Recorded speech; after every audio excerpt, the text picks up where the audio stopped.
Hello everyone. आज के इस वीडियो में हम झारखंड बोर्ड के आधार पर केमिस्ट्री के चैप्टर 15 पॉलीमर्स, जिसे हिंदी में हम कहते हैं बहुलक, को डिस्कस करेंगे। इस चैप्टर को हम क्वेश्चन के फॉर्मेट में डिस्कस करेंगे, एक्सपेक्टेड क्वेश्चंस के फॉर्मेट में।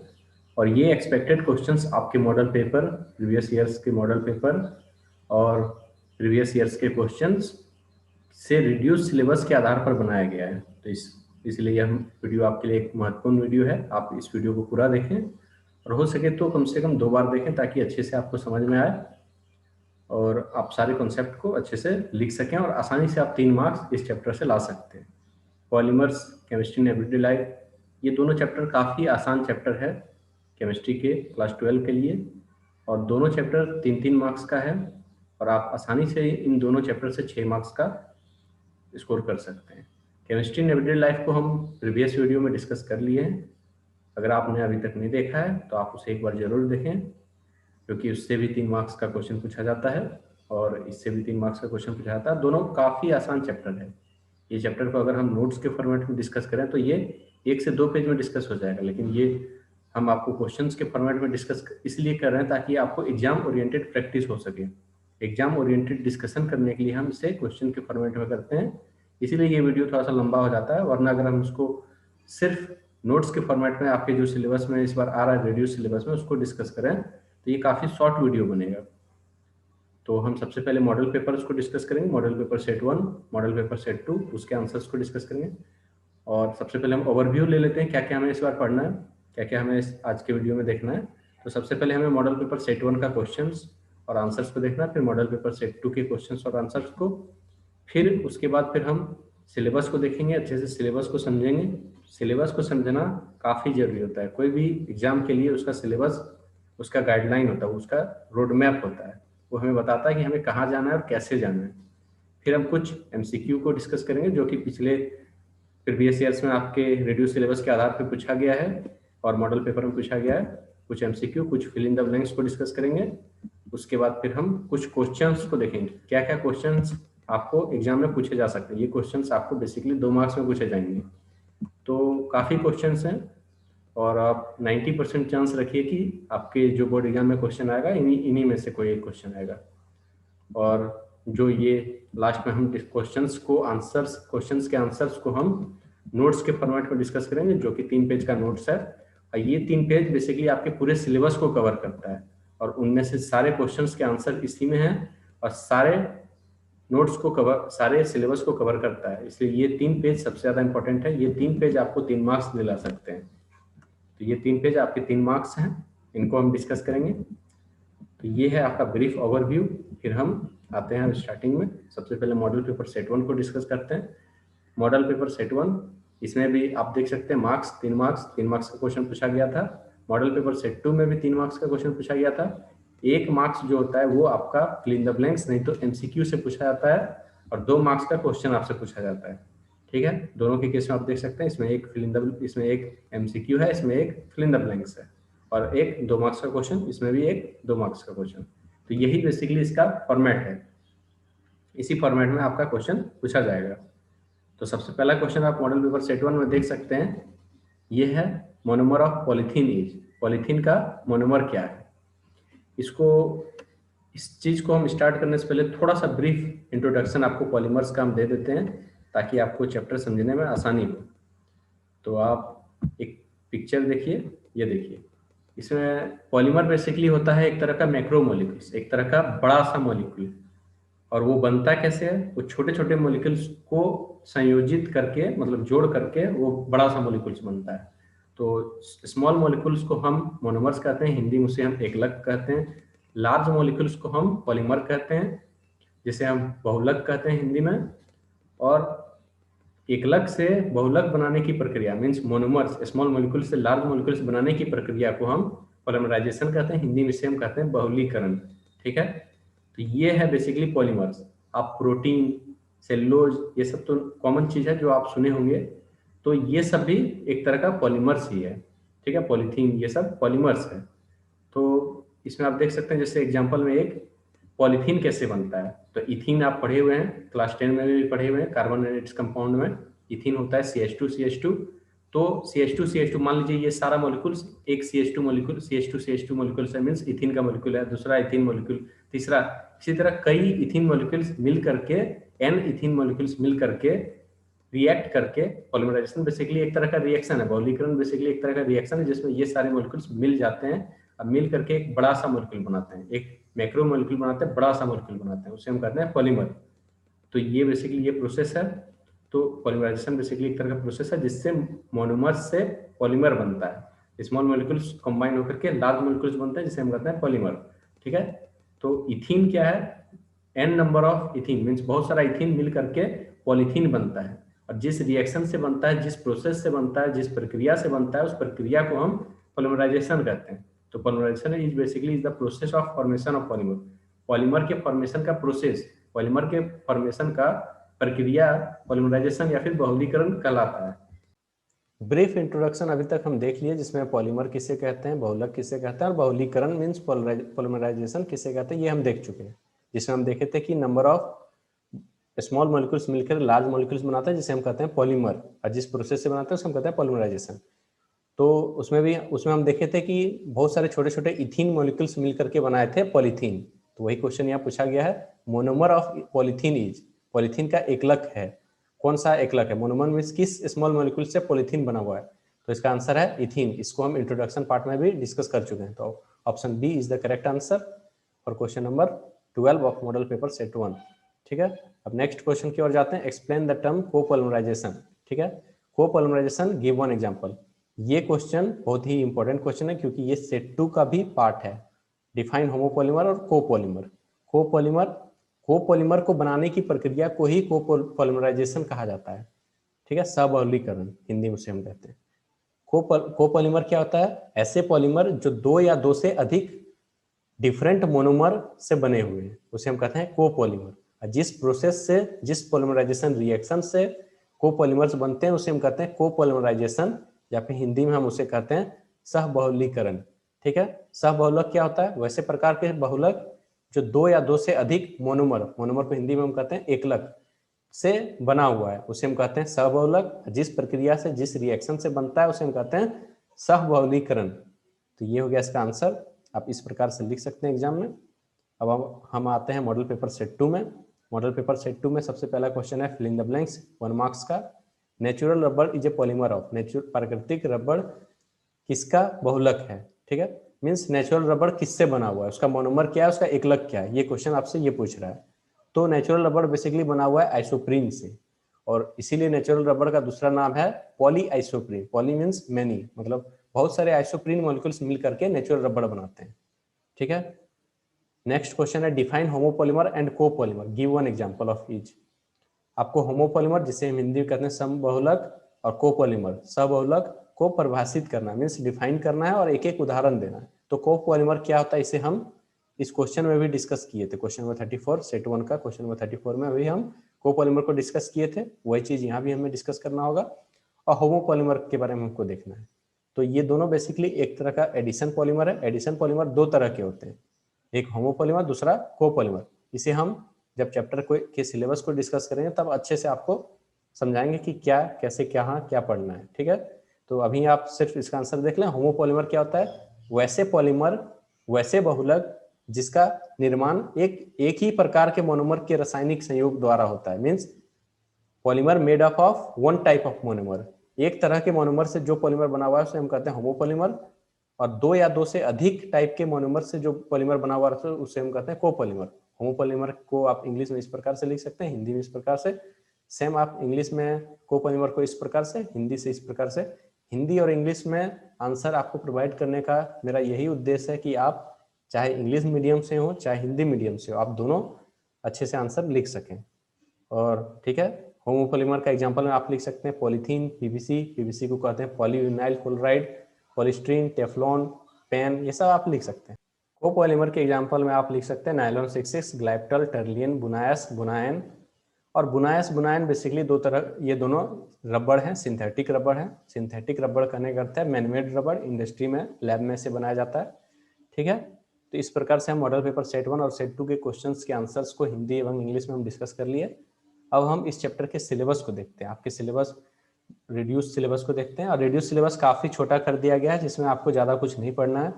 आपको पॉलीमर्स में क्लासिफिकेशन ऑफ पॉलीमर्स को देखना है बेस्ड ऑन सोर्स के आधार पर, स्रोत के आधार पर, और based on mode of polymerisation means किस तरह से पॉलीमर बन रहा है, सिंथेसिस मीन्स कैसे वो कंबाइन होकर के बन रहा है, उसके आधार पर पॉलीमर्स की टाइप्स को आपको देखना है। तो स्रोत के आधार पर दो तरह के होते हैं, नेचुरल और सिंथेटिक। नेचुरल मीन्स प्राकृतिक और सिंथेटिक मीन्स मैनमेड, इंसान के द्वारा बनाया गया पॉलीमर ये होता है। इसमें आपको ज़्यादा कुछ नहीं देखना है, दोनों का डिफिनेशन और कुछ एग्जाम्पल देख लेंगे बस। और mode of polymerisation means synthesis, किस तरह से पॉलीमर बनता है, उसके आधार पे आपको एडिशन पॉलीमराइजेशन और कंडेंसेशन पॉलीमराइजेशन देखना है। तो इसमें कंडेंसेशन पॉलीमर्स में आपको सिर्फ इसका डिफिनेशन देख लेना है और एक एग्जाम्पल, कुछ एग्जाम्पल। और एडिशन पॉलीमर्स को आपको खास करके अच्छे से देखना है, इसमें भी खास करके होमोपॉलीमर और कोपॉलीमर, यही ज़्यादा चांस है आपको इस बार भी बोर्ड एग्जाम में पूछा जा सकता है। होमोपॉलीमर, कोपॉलीमर किसे कहते हैं, ठीक है। और आपको कुछ मोनोमर्स के नाम याद रखने, मीन्स एकलक के नाम याद रखने। ये सब पॉलीमर्स है, बहुलक है, और इनके मोनोमर्स के नाम सिर्फ याद रखने, और कुछ नहीं आपको याद रखना, सिर्फ नाम याद रखना। ये बेसिकली ये मोनोमर्स वाला जो पार्ट है ये आपको 1 मार्क्स का पूछा जाएगा, या तो फिल इन द ब्लैंक्स के फॉर्मेट में, नहीं तो एमसीक्यू के फॉर्मेट में। और ये 4 डिफिनेशन जो है, 6 definition, natural polymers, synthetic polymers, addition polymers, condensation polymers, और एडिशन के अंदर में होमोपॉलीमर और कोपॉलीमर, ये 6 डिफिनेशन और एग्जांपल्स आपको 2 मार्क्स के क्वेश्चन में पूछा जाएगा। इनमें से आपसे 2 मार्क्स का पूछा जाएगा, इनमें से आपसे 1 मार्क्स का एमसीक्यू नहीं तो फिल इन द ब्लैंक्स के फॉर्मेट में पूछा जाएगा। यह इसका आपका रिड्यूस सिलेबस है, और सिलेबस को हम समझ लिए। अब हम कुछ एमसीक्यू को देखेंगे जो कि आपके मॉडल पेपर्स और प्रीवियस ईयर्स में पूछा गया है, और ज़्यादा चांस रखिए आपको कि इन्हीं एमसीक्यू में से पूछा जाएगा, ठीक है। नहीं तो आप सिर्फ इतना भी अगर मोनोमर्स, इनके सारे के मोनोमर्स को याद कर लीजिएगा तो आप 1 मार्क्स 100% एमसीक्यू नहीं तो फिल इन द ब्लैंक्स में जो भी आएगा आप कर सकते हैं। और इसे भी हम डिस्कस किए हुए हैं, तो अंत तक बने रहें, पूरा वीडियो आप देखें, स्किप ना करें, ताकि पूरे वीडियो के कंटेंट को आप अच्छे से समझ सकें। तो आइए अब हम एमसीक्यू को डिस्कस करते हैं। Which one is the copolymer, copolymer हम डिस्कस कर चुके हैं कि वैसे पॉलीमर जो 2 या 2 से अधिक डिफरेंट मोनोमर से बने हुए हैं। तो इसमें आपको 4 एग्जांपल है। कोपॉलीमर कौन सा है, इनमें से पूछा गया आपसे, तो बुना एस, नायलॉन 66, टर्लिन और ऑल ऑफ दीज। तो इसका आंसर हो जाएगा ऑल ऑफ दीज, ये तीनों कोपॉलीमर के एग्जांपल है। Teflon is polymer of which monomer, means Teflon एक तरह का पॉलीमर है, एक तरह का बहुलक है, उसका मोनोमर क्या है, उसका एकलक क्या है। टेफ्लॉन किसका बहुलक है पूछ रहा है इस क्वेश्चन में, तो किसका बहुलक है, तो इसका आंसर हो जाएगा CF2, ठीक है। तो ये हो जाएगा आंसर। ये क्वेश्चन इस फॉर्मेट में भी पूछा जा सकता है, आपको हर फॉर्मेट में प्रैक्टिस कराने के लिए ये क्वेश्चन को भी हम लिख दिए। CF2 is the monomer of which of the following polymer. या तो आपसे पूछ सकता है कि टेफ्लॉन किसका पॉलीमर है, उसका मोनोमर का नाम बताइए, तो उसमें आपको लिखना है CF2, ये फिल इन द ब्लैंक्स में पूछा जा सकता है। नहीं तो आपसे बोल देगा कि CF2 किसका मोनोमर है, किस पॉलीमर का मोनोमर है, मीन्स एक CF2 किसका एकलक है, किस बहुलक का एकलक है, तो इसका आंसर हो जाएगा टेफ्लॉन। ये दोनों सेम क्वेश्चन है, अलग अलग फॉर्मेट में पूछा गया है, ठीक है। नेक्स्ट पार्ट में हम आते हैं question number 4, which is natural रबड़। इसमें 4 में से कौन सा नेचुरल रबड़ है, तो इसमें ऑप्शन डी पॉली आइसोप्रीन, ये इसका आंसर हो जाएगा, ये नेचुरल रबड़ का एग्जाम्पल है। क्वेश्चन नंबर 5 आप देख सकते हैं, बुना एस इज ऑब्टेन्ड फ्रॉम। बुना एस किस तरह से ऑब्टेन्ड होता है, किस तरह से बनता है, तो ब्यूटाडाइन और स्टीरीन के कॉम्बिनेशन से बनता है, इन दोनों से बनता है, तो option A is the correct answer. Question 6 को हम देखते हैं, विच स्टेटमेंट इज रॉन्ग, कौन सा कथन गलत है। इसमें 4 स्टेटमेंट आपको दिए गए हैं, और इनमें पूछा गया है कि आपसे कि कौन सा स्टेटमेंट गलत है। तो इसमें आप सी ऑप्शन देखिए, बुना एस इज ए नेचुरल रबड़। तो बुना एस नेचुरल रबड़ नहीं है, ये लैब में बनाया जाता है, ये इंडस्ट्री में नहीं तो लैब में बनाया जाता है, तो ये सिंथेटिक रबड़ है, प्रकृति से हमें ये बुना एस रबड़ नहीं मिलता है, तो ये स्टेटमेंट गलत है, और बाकी 3 स्टेटमेंट सही है। हम क्वेश्चन नंबर 7 को देखते हैं, पीवीसी इज ए, पीवीसी क्या है, तो पीवीसी बेसिकली एडिशन पॉलीमर होता है, एक तरह का एडिशन पॉलीमर है, योगज बहुलक, ठीक है। तो अब हम नेक्स्ट क्वेश्चन को देखते हैं, क्वेश्चन नंबर 8। क्वेश्चन नंबर 8 है, which are synthetic polymer is obtain from caprolactam. Caprolactam से कौन सा सिंथेटिक पॉलीमर हम बनाते हैं, ऑब्टेन करते हैं, तो इसका आंसर हो जाएगा नायलॉन 6। और लास्ट क्वेश्चन है, विच acid is used in nylon 66। Nylon 66 बनाने में कौन सा एसिड यूज होता है, तो इसका आंसर हो जाएगा एडिपिक एसिड। कुछ फिल इन द ब्लैंक्स को हम देख लेते हैं ताकि आपको समझ में आए कि किस तरह से फिल इन द ब्लैंक्स पूछा जा सकता है। तो पहला क्वेश्चन देखिए कि मोनोमर ऑफ पॉलीथीन इज, तो ये हम काफी बार डिस्कस कर चुके हैं। पॉलीथीन का मोनोमर क्या है, पॉलीथीन का एकलक क्या है, तो इसका आंसर हो जाएगा इथीन, ठीक है, CH2CH2। और इसे इस तरह से भी पूछा जा सकता है कि polythene is a polymer of, means polythene किसका पॉलीमर है, इसे घुमा के इस तरह से पूछा जा सकता है, तो उसका भी आंसर हो जाएगा इथीन। जैसे कि यहाँ Teflon is a polymer of पूछा गया, इसी तरह यहाँ पूछा जा सकता है polythene is a polymer of, तो उसका भी आंसर हो जाएगा आपका इथीन, ठीक है। कंफ्यूज नहीं होना है, आपको याद रखना है कि क्या पूछा जा रहा है, क्वेश्चन को अच्छे से देखना है, समझना है, और उस प्रकार से आपको आंसर करना है। क्वेश्चन नंबर 2 देखना है, vinyl chloride is a monomer of, vinyl chloride किसका एकलक है, किसका मोनोमर है, ठीक है, तो ये है पीवीसी का मोनोमर। पीवीसी का फुल फॉर्म ही होता है पॉलीविनाइल क्लोराइड, तो इसमें ही आ गया vinyl chloride. Poly means many, मतलब बहुत सारे विनाइल क्लोराइड से मिल करके जो पॉलीमर बनता है उसे हम कहते हैं पॉलीविनाइल क्लोराइड, शॉर्ट में हम उसे बोलते हैं पीवीसी, ठीक है। Teflon, Teflon is a monomer polymer of, Teflon किसका पॉलीमर है, मीन्स कौन, इसका मोनोमर क्या है, ये क्वेश्चन ये पूछना चाह रहा है। टेफ्लॉन किसका बहुलक है, मीन्स इसका एकलक क्या है, इसका मोनोमर क्या है, ये क्वेश्चन पूछा, तो इसका आंसर हो जाएगा CF2CF2, ये होता है टेट्राफ्लोरोइथीन, ठीक है, CF2CF2। तो इसे इस तरह से भी पूछा जा सकता है, CF2CF2 is the monomer of, CF2CF2 किसका मोनोमर, तो इसका आंसर हो जाएगा टेफ्लॉन। तो फिल इन द ब्लैंक्स और MCQ बेसिकली आपसे कुछ जो 10 पॉलीमर्स के नाम दिए गए हैं, पॉलीमर्स के नाम और मोनोमर्स के नाम आप याद कीजिएगा, तो जितने भी फिल इन द ब्लैंक्स और MCQ आएंगे आप कर सकते हैं, ठीक है। अब बेसिकली इन्हीं में से आएंगे, नहीं तो आप लास्ट पेज में हम डिस्कशन करेंगे, उसमें आप देख सकते हैं कि कौन से पॉलीमर क्या, कौन सा मोनोमर है। कुछ क्वेश्चंस को हम देख लेते हैं जो 2 मार्क्स में संभावित है कि आपके बोर्ड एग्जाम में पूछे जा सकते हैं। तो उसमें सबसे पहला क्वेश्चन है what do mean by polymer, इसके आंसर्स को लास्ट में हम फिर डिस्कस करेंगे नोट्स के फॉर्मेट में, जिसमें आपका पूरा सिलेबस कवर किया गया है, पूरा रिड्यूस सिलेबस कवर किया गया है, ताकि आपसे इसमें कोई भी क्वेश्चन छूटे नहीं, आपका पूरा 3 मार्क्स आपको मिले, ठीक है। What do you mean bye polymers, question को दर्शाने का सिर्फ यही मोटिव है ताकि आपको एग्जाम में घबराहट ना हो, आप समझ सकें कि अच्छा ये क्वेश्चन तो हम देखे हुए हैं, ठीक है, मोटिव बस वही है। What do you mean by polymer, give one example, बहुलक का अर्थ है एक उदाहरण दें, तो इस तरह से क्वेश्चन पूछा जा सकता है। आप स्क्रीनशॉट ले लें, आप स्क्रीनशॉट ले करके रीडिंग हम एक बार कर देते हैं। State the term copolymerisation, give example, सब बहुलक का वर्णन उदाहरण के साथ करें, ठीक है। What do you understand by the term condensation polymerisation, give one example, संघनित बहुलीकरण से आप क्या समझते हैं, एक उदाहरण प्रस्तुत करें। State the name of monomers for the following condensation polymers, nylon 66 Bakelite, ठीक है, इनका आपको मोनोमर्स बताना, एकलक बताना है। Question number 5, what is polymer, classify it on the basis of source from which it is obtained, discuss any one of them, बहुलक का क्या अर्थ है, अंतराणुविक बल के आधार पर इसके प्रकार नाम बताएं, ठीक है। What do you mean by polymer, name the different types of polymer on the basis of mode of polymerisation और सिंथेसिस, ठीक है। Difference between addition and condensation polymer, योगज बहुलक एवं संघनन बहुलक में विभेद करें। Differentiate between natural and synthetic polymer, प्राकृतिक बहुलक एवं संश्लेषित बहुलक के में विभेद करें। क्वेश्चन नंबर 8 काफी इंपॉर्टेंट है, ये 7 और 8 ये काफी इंपॉर्टेंट है, ठीक है। प्राकृतिक बहुलक और संश्लेषित बहुलक में विभेद करें, इसे इस प्रकार से पूछा जा सकता है, what are natural and synthetic polymer, give one example of each, प्राकृतिक और संश्लेषित बहुलक क्या है, प्रत्येक के एक उदाहरण दें, इस प्रकार से भी क्वेश्चन पूछा जा सकता है। What do you mean by natural polymers, what do you mean bye synthetic polymer, ये इस प्रकार से क्वेश्चन कुछ पूछे जा सकते हैं। और ये जो 3 पेज है, ये 3 पेज ये बेसिकली आपका पूरा सिलेबस है, पूरा रिड्यूस सिलेबस है, और जितने भी क्वेश्चन हम डिस्कस किए सारा आंसर इसी में है। सबसे पहले है पॉलीमर्स, पॉलीमर्स और पॉलीमराइजेशन को हम इंट्रोडक्शन पार्ट में भी डिस्कस कर चुके थे, फिर से एक बार हम ब्रीफली इसको डिस्क्राइब कर लेते हैं। पॉलीमर को हिंदी में बहुलक कहा जाता है, ये बेसिकली लार्ज मॉलिक्यूल्स होता है, हाई मॉलिक्यूलर मास का, जो कि बहुत सारे स्मॉल यूनिट्स से कंबाइन होकर के, स्मॉल मॉलिक्यूल्स कंबाइन होकर के बनते हैं, उस स्मॉल यूनिट्स या फिर स्मॉल मॉलिक्यूल्स को हम कहते हैं मोनोमर्स, ठीक है। और बड़ा मॉलिक्यूल जो बनता है उसे हम कहते हैं पॉलीमर, जिस प्रक्रिया से बनता है उसे हम कहते हैं पॉलीमराइजेशन या फिर बहुलीकरण। आप नोट्स इस प्रकार से बना सकते हैं, आप स्क्रीनशॉट ले लें।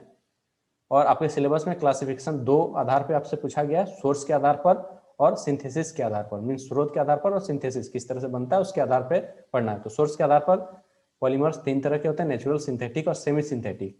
तो सेमी सिंथेटिक वाला पार्ट आपके रिड्यूस सिलेबस में नहीं है, इसलिए इसे नहीं पढ़ना है, आपको नेचुरल और सिंथेटिक पढ़ना है।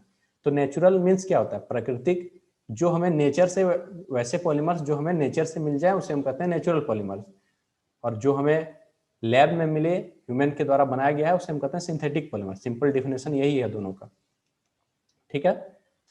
तो नेचुरल पॉलीमर्स कहाँ मिलते हैं हमें, found in plants and animals, ठीक है। ए polymer which has natural origin, natural origin है, या सिंपली हम कह सकते हैं polymer obtain from nature is called natural polymer, it is found in plants and animals, ठीक है। प्राकृतिक बहुलक वह बहुलक जिसकी प्राप्ति प्राकृतिक स्रोत द्वारा होती है, वह प्राकृतिक बहुलक कहलाता है। जैसे एग्जांपल हो गया starch, cellulose, protein, natural rubber, cotton, silk, glucose etcetera, ये सब नेचुरल पॉलीमर का एग्जांपल है।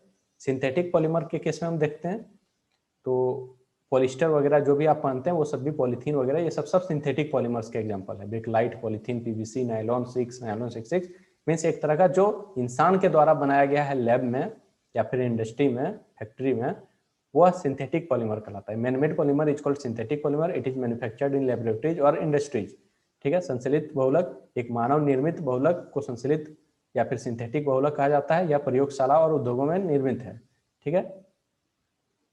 अब हम देखते हैं बेस्ड ऑन पॉलीमराइजेशन या फिर सिंथेसिस, किस प्रकार से बना है पॉलीमर, उसके आधार पर पॉलीमर दो तरह के होते हैं, एक एडिशन पॉलीमर्स और एक कंडेंसेशन पॉलीमर्स। एडिशन को हिंदी में हम कहते हैं योगज बहुलक, और कंडेंसेशन पॉलीमर्स को हिंदी में हम कहते हैं संघनन बहुलक। और इसे एडिशन पॉलीमर्स को चेन ग्रोथ पॉलीमर भी कहा जाता है, और कंडेंसेशन पॉलीमर्स को स्टेप ग्रोथ पॉलीमर्स भी कहा जाता है। तो इसको इस फॉर्मेट में हम इसलिए किए ताकि आपको समझने में आसानी हो, ठीक है। तो एडिशन पॉलीमर्स बेसिकली क्या होता है कि वैसे पॉलीमर्स होते हैं जो दो या दो से अधिक रिपीटेड कॉम्बिनेशन ऑफ सेम और डिफरेंट मोनोमरिक यूनिट्स से बनते हैं without loss of simple molecules like HCl, H2O etcetera under certain condition it's called addition polymer, ठीक है। Means repeated addition of monomer से बनते हैं, उसे हम कहते हैं एडिशन पॉलीमर, जिसमें लॉस ऑफ मॉलिक्यूल्स नहीं होता है। और कंडेंसेशन पॉलीमर्स वैसे पॉलीमर्स होते हैं जो जिसमें लॉस ऑफ मॉलिक्यूल्स होता है, found by repeated condensation, means ये रिपीटेड कंडेंसेशन से ये पॉलीमर बनते हैं और जिसमें लॉस ऑफ मॉलिक्यूल्स होता है, जैसे कि HCl, H2O, ये सब का लॉस होता है। तो इस तरह के पॉलीमर्स को हम कहते हैं कंडेंसेशन पॉलीमर्स, और आप एग्जाम में इस प्रकार से लिख सकते हैं, ठीक है। हिंदी में आप नीचे दिए गए प्रकार में लिख सकते हैं, योगज बहुलक के निर्माण में मोनोमर के संयोग में अणुओं मीन्स मॉलिक्यूल्स का निष्कासन मीन्स लॉस नहीं होता है। इस केस में कंडेंसेशन में, संघनन में, इसमें लॉस होता है। तो सिंपल में ये है, इंग्लिश मीडियम वाले भी एक बार हिंदी वाले आंसर को देखें ताकि आपको समझने में, कंसेप्ट समझने में आसानी हो, ठीक है। एग्जांपल में आप इसमें लिख सकते हैं पॉलीथीन, पीवीसी, टेफ्लॉन, बुनायस, बुनायन, इस केस में नायलॉन 66, डेक्रॉन, बेकलाइट, ये सब लिख सकते हैं। तो फिर एडिशन पॉलीमर दो तरह का होता है, होमोपॉलीमर और कोपॉलीमर। होमोपॉलीमर को कहते हैं समबहुलक और कोपॉलीमर को कहते हैं सहबहुलक। इसे हम मॉडल पेपर्स के आंसर में भी डिस्कस कर चुके हैं। तो बेसिकली ये होमोपॉलीमर एक टाइप के मोनोमर से बना हुआ है एक अलग से, और कोपॉलीमर दो या दो से अधिक टाइप के मोनोमर से बना हुआ है। इसका एग्जांपल हो गया पॉलीथीन, पीवीसी, टेफ्लॉन एक्सेट्रा, और इसका एग्जांपल हो गया नायलॉन 66, बुनायस, बुनाइन एक्सेट्रा, ठीक है। अब हम लास्ट पार्ट में आते हैं। इसमें आप देख सकते हैं कि आपको ये 10 पॉलीमर्स के नाम और उसके मोनोमर्स के नाम याद रखना है। इसी से आपका जो भी फिल इन द ब्लैंक्स या जो भी MCQ आएगा आपका कवर हो जाएगा, ठीक है। ये आपके इंफॉर्मेशन और इंटरेस्ट के लिए हम यहाँ लिख दिए कि पॉलीथीन किस तरह का पॉलीमर है। ये आप एक बार सिर्फ रीडिंग कर लें, इसे याद करने की जरूरत नहीं है। आपको सिर्फ पॉलीमर और मोनोमर का नाम याद रखना है। पॉलीथीन का मोनोमर है, पॉलीमर का अर्थ होता है बहुलक, मोनोमर का अर्थ होता है एकलक। तो पॉलीथीन किससे बना हुआ है, इथीन से बना हुआ है। छोटे छोटे इथीन मॉलिक्यूल्स मिलकर के पॉलीथीन बनते हैं। वैसे ही पीवीसी, पॉलीविनाइल क्लोराइड, छोटे छोटे विनाइल क्लोराइड मॉलिक्यूल्स मिलकर के पॉलीविनाइल क्लोराइड बनाते हैं। आपको सिर्फ पॉलीमर और मोनोमर के नाम्स को याद रखना है। ये वाला पार्ट सिर्फ आपके इंटरेस्ट के लिए है, ठीक है। क्वेश्चन नंबर 3 है नेचुरल रबर, जिसे हम पॉली आइसोप्रीन भी कहते हैं। ये छोटे छोटे आइसोप्रीन मॉलिक्यूल्स मिलकर के नेचुरल रबर बनाते हैं, जिसे हम कहते हैं पॉली आइसोप्रीन या फिर नेचुरल रबर। टेफ्लॉन का दूसरा नाम है पॉली टेट्राफ्लोरोइथीन, ठीक है। इसे हम शॉर्ट में कहते हैं PTFE। ये बना हुआ है CF2 से, टेट्राफ्लोरोइथीन मॉलिक्यूल से छोटे छोटे CF2 मॉलिक्यूल्स मिलकर के टेफ्लॉन बनाते हैं। इसी प्रकार बुना N और बुना S दोनों सिंथेटिक रबर है, मैनमेड रबर। ये बना हुआ है ब्यूटा 1,3 डाइन प्लस एक्रोनाइट्राइल से। अब बुना S बना हुआ है ब्यूटा 1,3 डाइन प्लस स्टीरीन से, ठीक है। नायलॉन 6 जिसका दूसरा नाम है फेरलॉन, ये कैप्रोलैक्टम से बना हुआ है, और नायलॉन 66 ये एडिपिक एसिड प्लस हेक्सामिथिलीन डायमाइन से बना हुआ है। टेरलिन जिसे हम डेक्रोन या फिर माइलर भी कहते हैं, ये टेरिपेथिलिक एसिड प्लस इथिलीन ग्लाइकोल से बना हुआ है। लास्ट है आपका बेकलाइट, ये फॉर्मल्डिहाइड HCHO और फिनॉल के कॉम्बिनेशन से बना हुआ है। तो ये मोनोमर्स और पॉलीमर्स के नाम आप अच्छे से याद कर लें, इससे 1 मार्क्स का क्वेश्चन आपसे पूछा जाएगा, या तो फिल इन द ब्लैंक्स के फॉर्मेट में या फिर MCQ के फॉर्मेट में। इस प्रकार से हम पॉलीमर चैप्टर 15 को सरलता से डिस्कस कर चुके हैं। आपको कोई भी डाउट हो तो आप कमेंट सेक्शन में जरूर कमेंट करें, मैं उसे रिजॉल्व करूंगा और जल्द से जल्द रिस्पॉन्ड करूंगा। इस प्रकार से आप सारे वीडियोज़ को देखें और ताकि आपकी अच्छे से तैयारी हो सके और इस चैनल के बनाने का मोटिव सक्सेस हो सके। Thanks for watching this video. Please do like, subscribe and share this channel.